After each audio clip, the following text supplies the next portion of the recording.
所来看到，这是英勇救人煞中牺牲的消防小队长哦。昨昏家人啊，发生一个真严重的火警。这个小队长叫詹灵杰啊，伊为着要抢救啊，冲入去火场，佮走出来啊，冲入去差不多3遍。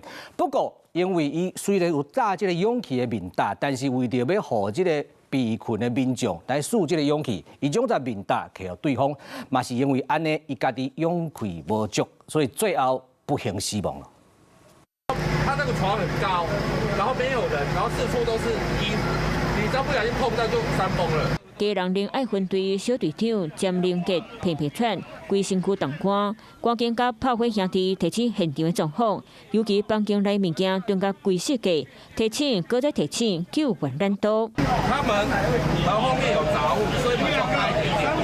进去之后，右转之后直走。 想袂到这正早，伊炮火的上尾声响，伊第3摆进入火场，人就断开。昨暝家人市623街发生火警，消防10点42接到报案，3分钟就赶到位，差不多过1点钟后火就爆发。过程中，小队长占领计3摆进入火场，不过半暝12点39却发现人碰见。 救援小组赶紧开始去找人，直到1点55分才甲小队长赶出来。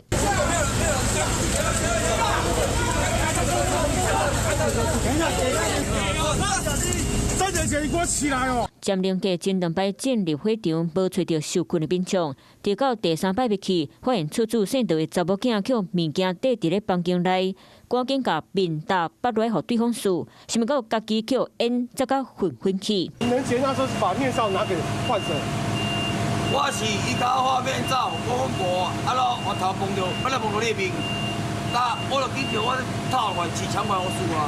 是因为患者当时还有呼吸，所以他要救他。对，路径全部都有杂物的堆积啦，所以在抢救上跟疏散上确实是比较困难。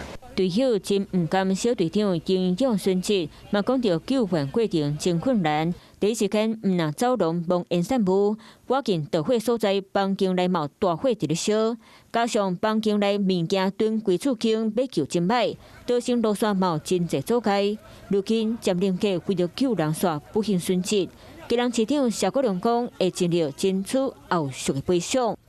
Hello， 我是蒋欣梅。想要抢先掌握最及时的新闻资讯吗？赶快订阅、按赞、开启小铃铛，锁定华视新闻 YouTube 频道。